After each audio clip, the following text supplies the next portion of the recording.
Hi, everyone. It's Dina Lewis with Content Forum, and I'm welcoming everyone to this week's weekly check-in. I'm very excited today because this is the first CAE-approved 30-minute webinar that Content Forum is doing.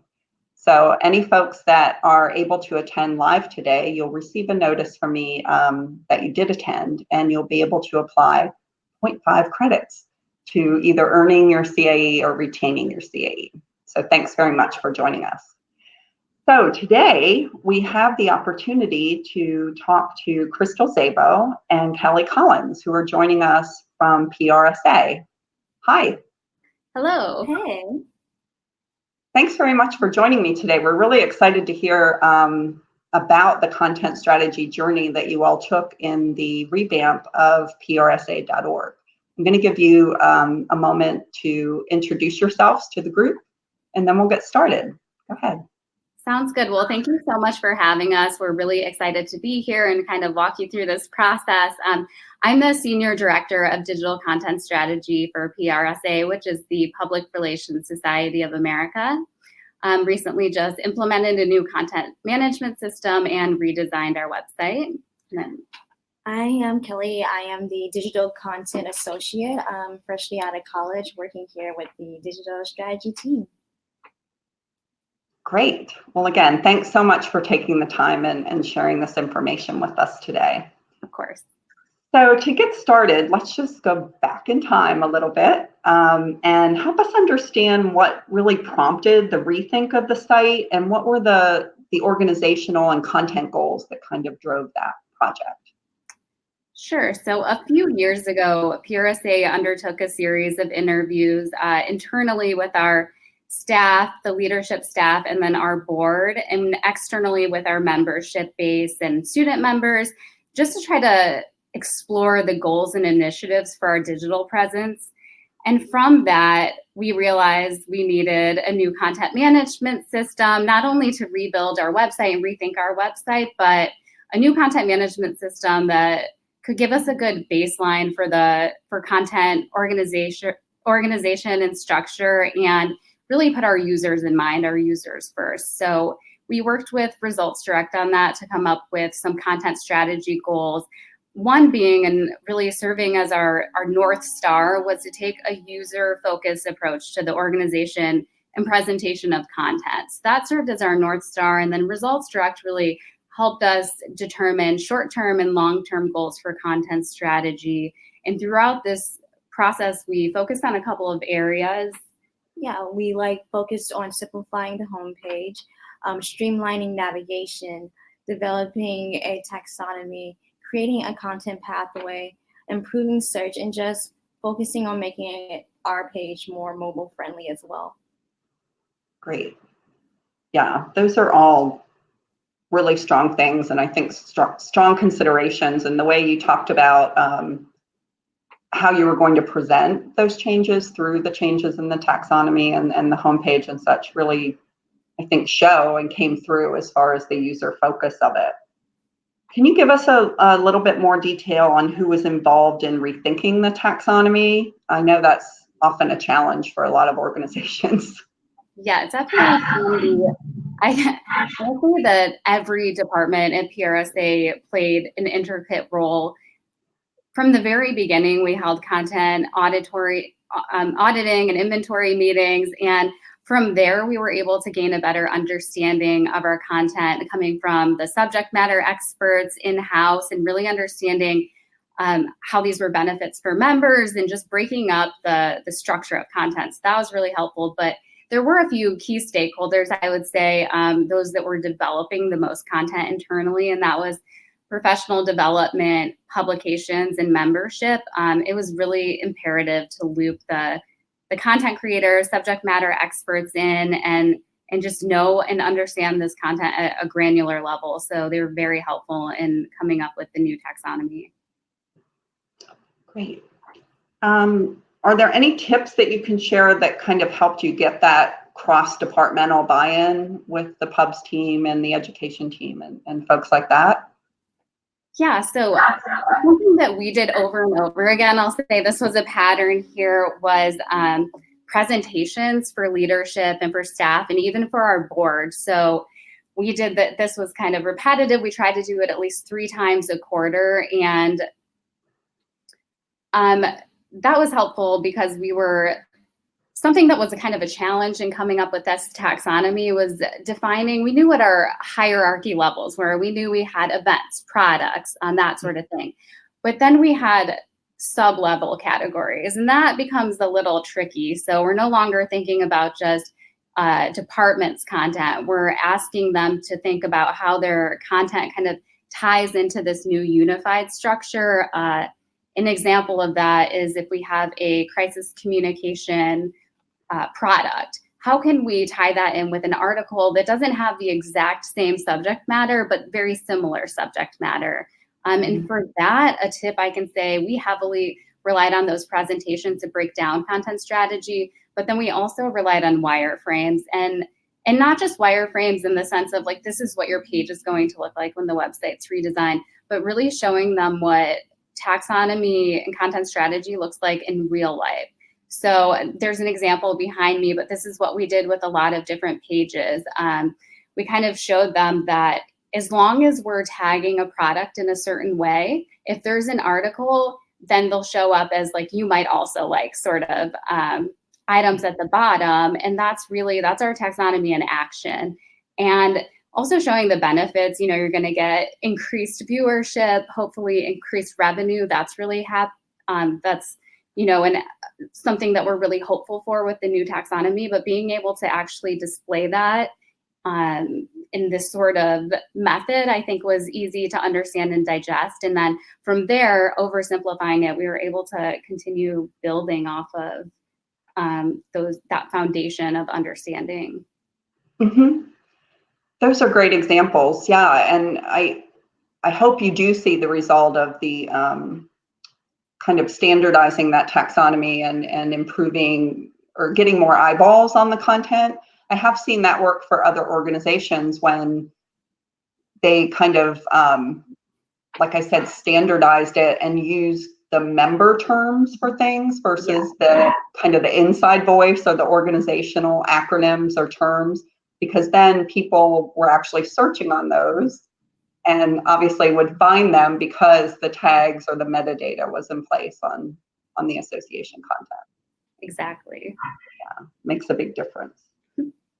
So what success measures did you establish for the site? And then how are you kind of sharing that information throughout the organization? Yeah. We found it was very important to track key metrics. So we basically set up a spreadsheet where we checked on the number of visitors coming to our site, the bounce rate, the average time on page, conversion rate, so we can better assess the audience we're working with to develop strategies in the future to just better their experience with our new site. And not only that, we think it's really important to, of course, we're going to track key metrics. That's so important. We don't want to forget about that.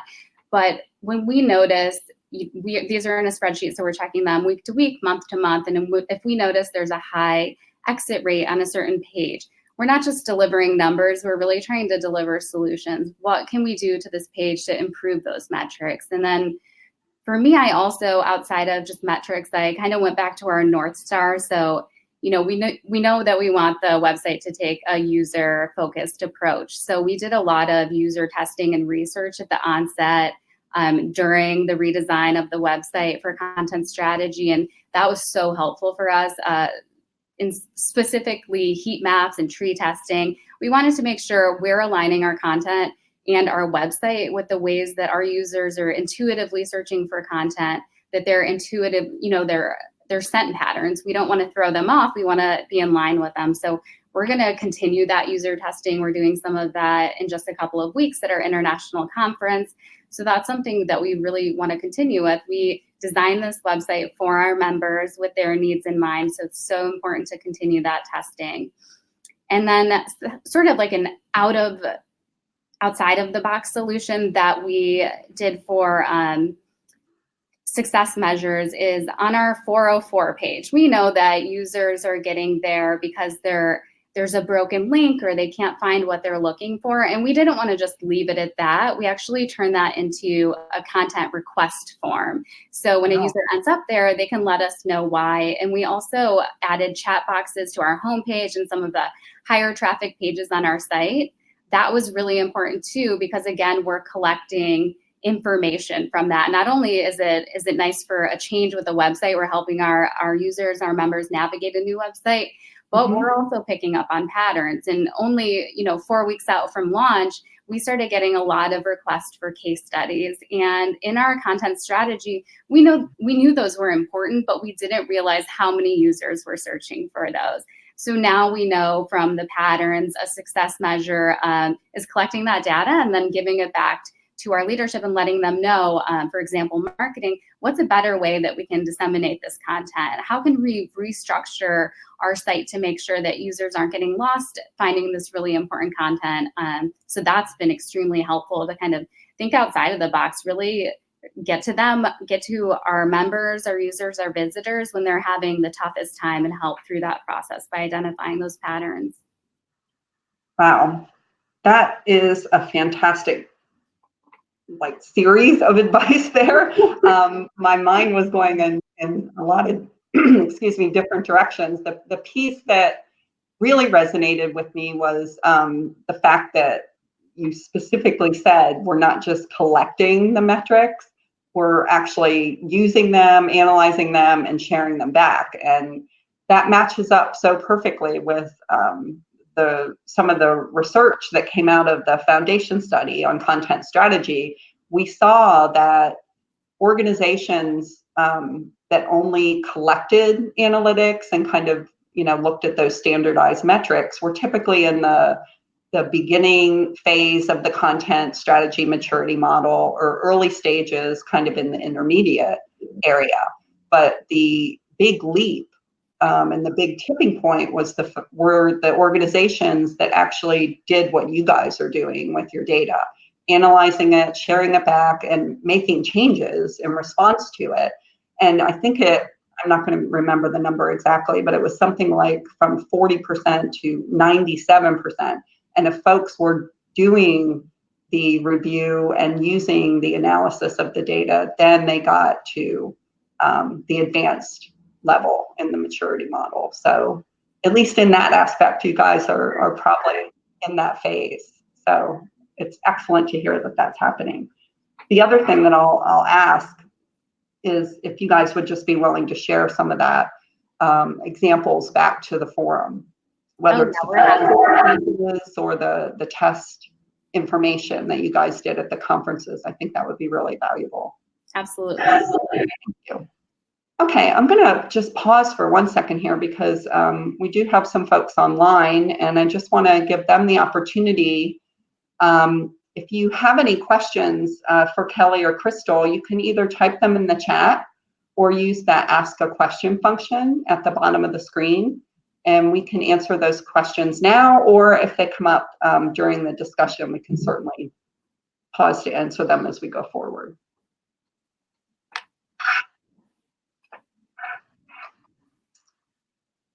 Okay. The other piece I'd like to talk about is design, because I mean, when you land on the homepage, there's lots of member faces there to greet you, which I think is a really great way to represent the organization. What kind of lift was that to kind of work on getting that imagery for the new website? Yeah, I'll start out with saying that I love the member mosaic. It's a great animated feature. And that was really like the rest of the site. It was derived from early user testing and feedback data that we had. We asked our members at the onset of this project, we did some image preference testing. And we said, what images really resonate with you that you'd like to see throughout the website? And we showed them a series of groups of images, one being traditional stock photos, the other being sort of curated images, stock photos that you see on sort of Instagram feeds.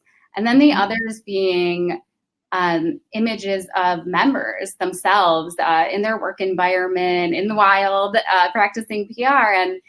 And members overwhelmingly resonated with those images. They wanted to see representation and inclusivity. They wanted to see images of themselves, their colleagues, and And that was kind of where we started with that mosaic. And then Kelly can speak a little more to the heavy lift because she was on the tactical side of this. So I'll let you go into what it was like kind of putting that together and that sort of thing. Absolutely. Fortunately for us, we have like a very active and engaging member base. So when they heard about the mosaic, they were like more than thrilled to help us out and to provide that information in terms of images and information to be displayed on the mosaic. As far as lifts goes, the only thing we had concerning was just the time and obtaining those permissions for the site. Right. Did the members actually supply the photos, or did you all go out and take those at different events? It was a mixture of both. We had members who were actually pushing to have their photos on the site and provide us the actual details that we could attach to them. And we do have an archive that houses a lot of these photos from previous events and conferences too. To give you a little more detail, we have discussion forums. So we put a call out for photos, and it was so great because getting rid of our carousel banner, we're not kind of selling up front to our prospective members anymore. We're really making it organic. So we're still gonna display our conference and learning opportunities and our chapters, but we're doing it in a really organic way. We're focusing on professional development, actual images of members at professional development and learning opportunities at our conference, enjoying themselves. So it feels like a really not only organic way to do that, but just to show prospective members, which is that's the majority of visitors we have coming to our homepage, that there's a place here for you. You're going to see yourself here no matter who you are. So we really like that. Yeah, that's excellent. I've always thought, I've worked for associations my whole career, and I've always thought that was such an advantage that they had just overall, is that wanting to belong aspect, obviously, right? And incorporating that into your content strategy by this really effective use of imagery is really a big win. So that's great. Thank you. Yeah. So I saw on your roadmap that you have updated graphics also planned as future enhancements. Are there some ideas that you've thought of that you'd like to do in that area as the site continues to evolve? Yeah, so one thing we did with the redesign is we wanted a style guide. We were using a lot of microsites before we went to one content management system. And so having consistent design elements throughout the site is really important to us. And not only that, but it changes our website to sort of a more modern website to make sure gives us a little bit of white space. We're now using that as a design element, which is so important. Something that we want to do in the future is just continue building off of that style guide. It sort of serves as our Bible, if you will, for design elements throughout the site. So we know some very immediate next step in terms of graphic treatments and updates that we want to make is we have member photos throughout the website that correlate with different pages, chapters, events, etc. And we want to add sort of a backsplash to all of those images, just another consistent design element. We think all of those design elements, they elevate us professionally just a little bit, even though it might be subconsciously, and that builds credibility. And we just want to continue making sure that we're doing that. We're updating all of our graphics and putting real professional design eyes behind those treatments. Mm-hmm. Excellent. Okay, so besides that, what else is planned in the content strategy journey for the site and for the organization overall? That's a good question. The website redesign and the new content management system, that is just phase one or step one in a 3-year technological strategic plan. So there are definitely a ton of different ways that we want to include new kind of content dissemination methods and build our technological foundation. So that's what we're going to work on next. And a lot of that is behind the scenes updates with some of our legacy platforms. So that's really important. Once we have that down, we can continue building. But immediate and most importantly, our next step with content strategy and the website is to make sure that we're effectively training staff on the new content management system.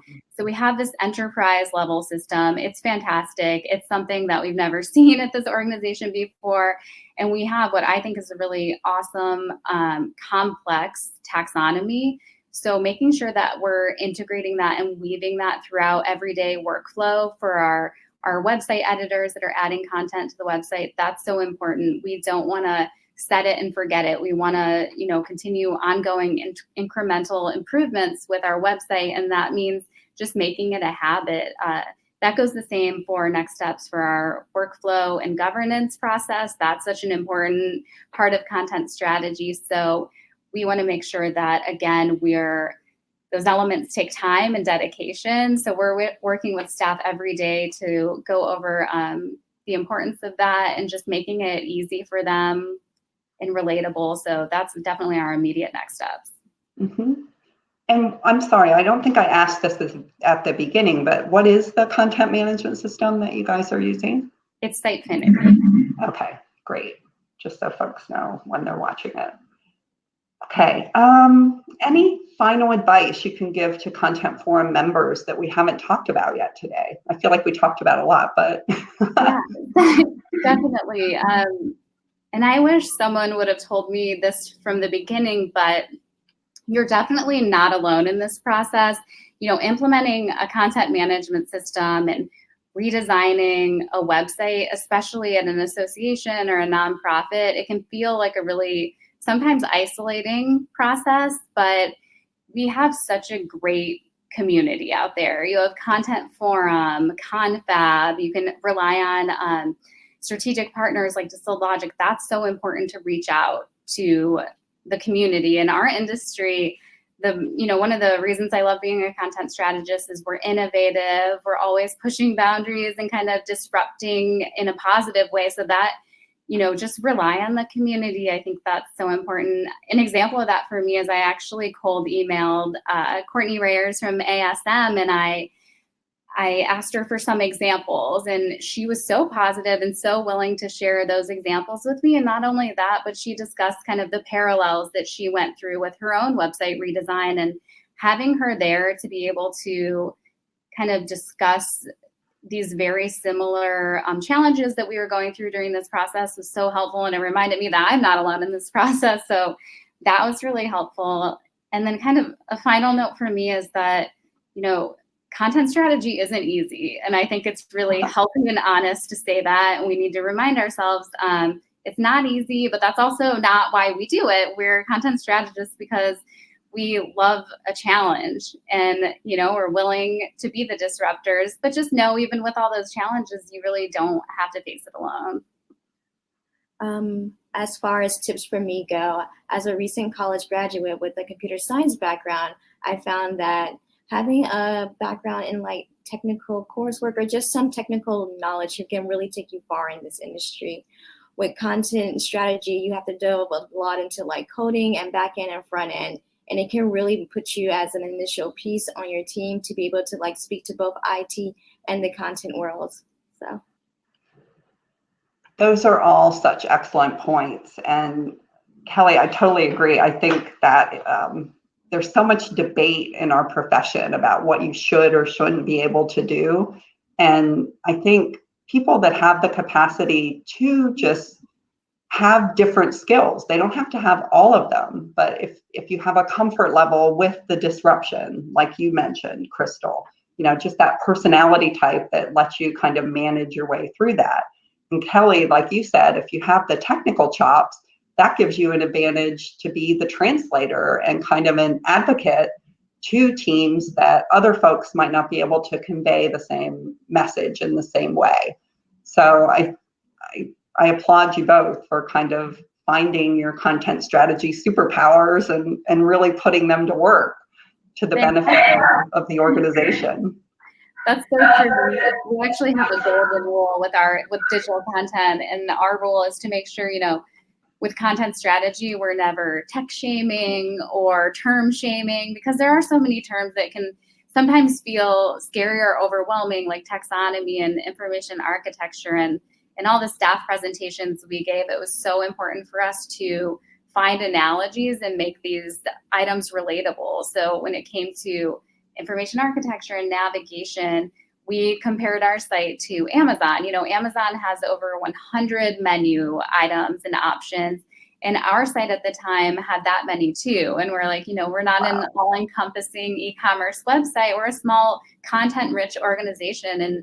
And being able to streamline our navigation allows our users to feel less inundated with so many options, and it gets them to the content quicker. And I think, being able to do that, just be the liaison and be oversimplistic and then set that foundation and build off of it, it's so important. That's how you get buy-in across departments. Totally agree. An excellent point. Okay, let me give the folks that are live online here one more opportunity before we close. If you have any questions for Kelly or Crystal, you can pop them in the chat or ask a question, or just keep absorbing all this great information and advice that they're sharing. So if you have any questions, please pop them on there while we're wrapping up. Okay, well, as I mentioned, Crystal and Kelly, any examples that you can share back with us are great. You can either send those to me or just post them yourself on Content Forum. We're always looking for more contributions there, particularly in the samples and tools area. And I guess, yeah, I think that's pretty much it I had question-wise. Did you guys have any more comments or information? No, I think a question just popped up though. If we have time, I'm happy to answer. Not sure if that's okay. Let me take a check here. All right, Chris, sorry you missed the first part, but was there an audience other than members that you felt you needed to reach when you were doing the project? Great question. Absolutely. And we noticed this right away. And I have the wireframe behind us because we put a lot of work into this for this specific audience. But prospective prospects, that was an audience that we really wanted to kind of welcome. So something we did there to help welcome them to our website and our organization was we restructured our homepage completely. We realized only 18% of visitors coming to our site were starting with the homepage, and that was telling us that the users landing on the homepage were individuals that wanted to familiarize themselves with our organization. And that's really an audience that we also kept in mind when we were redesigning the site. PRSSA students too, we wanted to keep them in mind so we could help kind of bridge that gap from our student society to our public relations society. That we tried to add a couple of pages that would help do that. It was definitely important to keep them in mind, but I would say prospective members, that was definitely an audience that we geared a lot of our content towards. Great. Thank you for sharing that. Okay. It looks like that is it then. So I'm going to thank you again profusely for taking the time to share this information and prepare all of it for us for the weekly check-in. This was really helpful information. We're happy to. Thank you so much for having us. And if anyone has any questions, remember you're not alone. Feel free to reach out to me directly. I'm happy to help. Perfect. Thanks again. Okay, have a great rest of day, guys. Take care. Bye. Bye-bye.